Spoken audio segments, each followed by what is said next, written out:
Hello दोस्त, स्वागत है आपको फोरम स्टडी पर। 10 क्लास के लिए क्रैश कोर्स स्टार्ट कर दिया गया है और क्रैश कोर्स में हम लोग 10 क्लास का जो मैथ का पहला चैप्टर है वास्तविक संख्या और जो दूसरा चैप्टर है बहुपद अच्छे तरीके से हमने सीखा है। और उसमें थोड़ा सा हमने छोड़ दिया था क्या चीज, गुणनखंड करना, और उसमें मैंने बोला था कि अगले वीडियो में हम लोग सीखेंगे, ठीक है ना। तो इसमें हम लोग गुणनखंड करना सीखेंगे। गुणनखंड जैसे मान लीजिए कि एक है 6x² माइनस 7x और माइनस 3 है और इसको हमें फैक्टराइज करना है। अगर थोड़ा सा भी दिक्कत आता है ना तो आप मेरे साथ ये वीडियो को देख लीजिए, मैं आपका एक एक डाउट क्लियर कर दूंगा। चलो देखो, सबसे पहले आप लोग को करना क्या है, तो सबसे पहले आप साइन को मल्टीप्लाई करेंगे। साइन में क्या आएगा, प्लस और माइनस, प्लस और माइनस। उसके बाद numeral value, numeral value, numeral value क्या होता है, जैसे 1 2 3 4, चाहे ये पावर में भी रहेगा, माइनस में भी रह सकता है, सॉरी पावर नहीं, फ्रैक्शन के रूप में भी रह सकता है, इस प्रकार से। उसके बाद वेरिएबल, वेरिएबल मतलब चर राशि को मल्टीप्लाई करेंगे। बस इतना ही चीज आपको ध्यान में रखना है, इसके अलावा आपको कुछ नहीं सोचना है बस। अरे इतना तो अब तुम कहीं भी रख सकते हो। चलो देखो, सबसे पहले हल्का नियम है कि फर्स्ट पद और लास्ट पद को मल्टीप्लाई करना है, मतलब 6 को 3 से गुणा करना है। क्या करेंगे, 6 से 3 से गुणा, 6 को 3 से गुणा करेंगे, कितना आएगा, 6 तिया 18। लेकिन उससे भी पहले हमने बोला है कि साइन को गुणा करना है। क्या करना है, साइन को, तो साइन में प्लस और माइनस को गुणा करना है। तो देखो यहाँ पर कुछ ना है, तो सबको पता रहता है प्लस रहता है, तो प्लस को माइनस से गुणा करेंगे, माइनस 6 को 3 से गुणा करेंगे 18। क्यों, क्योंकि 2 नंबर पे न्यूमरल वैल्यू को मल्टीप्लाई करना है, तो 6 को 3 से गुणा करेंगे 18। और तीसरा नंबर पे है वेरिएबल मतलब चर राशि को गुणा करना, तो चर राशि यहाँ पर x² है और इसमें कुछ नहीं है, तो सिर्फ x² हो जाएगा। आसान से इसको समझेंगे। देखो माइनस प्लस माइनस, 6x² को 3 से गुणा करेंगे 18x²। अब समझ में आ गया। अगर चिन्ह यहाँ पर निगेटिव आता है, क्या आता है, निगेटिव, तो घटाने के बाद बीच वाला पद आना चाहिए, घटाने के बाद बीच वाला पद आना चाहिए। अगर यहाँ पर प्लस आ जाएगा, अगर प्लस आ जाएगा तो जोड़ने के बाद बीच वाला पद आना चाहिए। एक प्लस वाला भी हम लोग सीखेंगे ताकि हम लोग का डाउट क्लियर हो जाए। अभी क्या आया है, माइनस, तो माइनस आएगा ना तो हम लोग घटा कर लाएंगे, कौन सा, तो बीच वाला टर्म। आप सीखिए ना, आपको पूरा पता चल जाएगा। देखो इसको हम लोग तोड़ेंगे कैसे, 1 गुना 18 तोड़ सकते हैं क्या, क्योंकि 18 को 1 से गुना करेंगे 18। फिर 2 गुना 9 में तोड़ सकते हैं क्या, हाँ। ये घटाने पर आया है तो किसमें से घटाएंगे, लाना है माइनस में। तो जब दोस्त माइनस में लाना होगा ना तो बड़ा वाला को हमेशा माइनस में रखना और छोटा वाला को प्लस में। समझ गए क्या। अब मैं जो बोला हूं अब सीखते चलिए। देखिए 18 और 1 में टूटा, मतलब 1 18 में, 18 में से 1 घटेगा 7 नहीं आएगा, 9 में से 2 घटेगा 7 आ जाएगा, आ गया। अब देखो क्या करेंगे, किसको माइनस में किसको प्लस में, तो देखो 9 को हम लोग रखेंगे माइनस में और 2 को रखेंगे प्लस में। क्यों, क्योंकि घटाना है तो एक प्लस और एक माइनस में रहना जरूरी है। अब देखो 9 में से 2 को घटेगा तो 7 को आ जाएगा। अब यहाँ पर x² है तो एगो x यहाँ पर लगा दीजिए और एगो x यहाँ पर, ये गुणनखंड हो गया। देखो कितना है 6x² और ये कितना है plus 2x minus 9x minus 3। अब आप अपने सुविधा अनुसार इसको ऐसे भी लिख सकते हैं जैसे 3x² minus 9x plus 2x और माइनस 3। इसमें कोई गड़बड़ी नहीं है, इसको यहाँ पर लिखिए या इसको यहाँ पर लिखिए, कोई चेंजिंग नहीं होगा। चलिए दोस्त आगे बढ़ेंगे हम लोग, और आगे देखिए क्या है कि ये दोनों को कॉमन और ये दोनों में से कॉमन, तो देखो ये 6 है ये 2 है, तो दोनों बताइए दोनों का HCF, कॉमन मतलब HCF क्या होगा, ये 2 और 6 दोनों क्या चीज से कटेगा, 2 से कटेगा। इसमें x² है और इसमें x है, तो कम से कम कितना x है, एगो, तो एगो x बाहर कर दो। अभी ये देखो 2 से क बार में कटेगा, 3 बार में, अरे 2 3 6 3 बार में कट गया।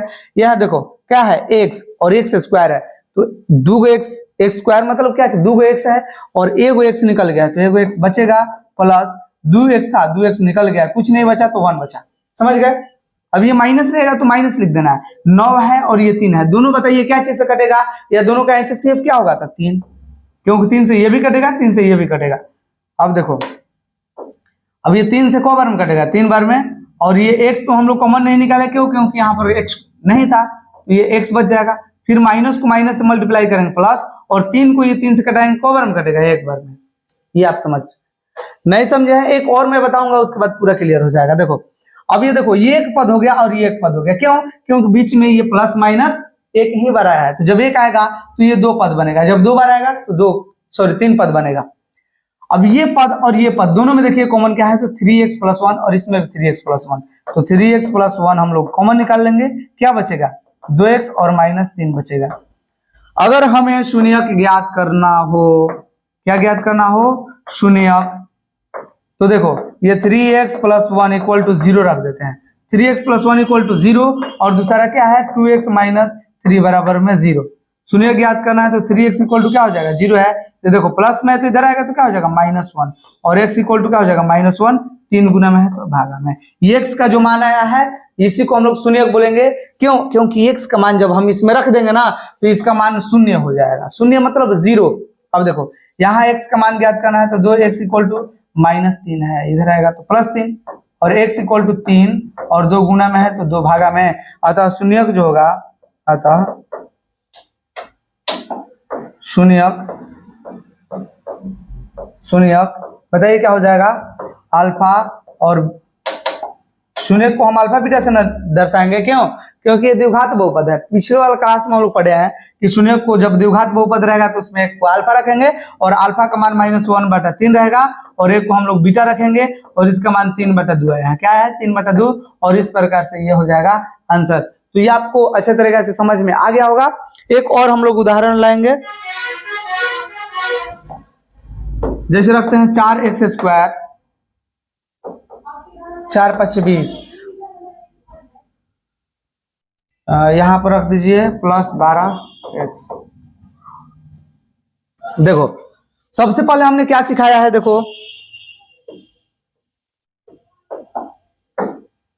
चलो इसको कट करो और ले चलो वहां पर, और ले चले तुम्हें हम तारों की शहर में। देखिए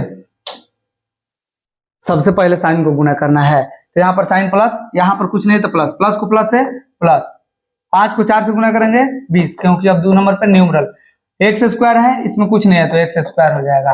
अब देखो साइन आया पॉजिटिव तो जोड़ के हम लोग बीच वाला लाएंगे, जोड़ के बीच वाला लाएंगे। तो बताओ 20 को हम लोग कैसे तोड़ेंगे, 1 × 20 में, क्योंकि 1 × 20 टूट जाएगा। उसके बाद 2 × 10, 10 दूनी 20। तो ये भी हम लोग देख रहे हैं कि 20 को 1 जोड़ेंगे तो 21, 12 नहीं आया, 10 2 जोड़ेंगे 12 आ जाएगा, मतलब आ गया। लाना क्या है प्लस में, जो प्लस में लाना है और घटाना भी नहीं है तो दोनों को हम लोग प्लस में ही रखेंगे, समझ गए। अब यहाँ पर x² है तो 1x यहाँ पर दे दो, 1x यहाँ पर दे दो। चलो लिख लो 4x² + 2x + 10x और +5।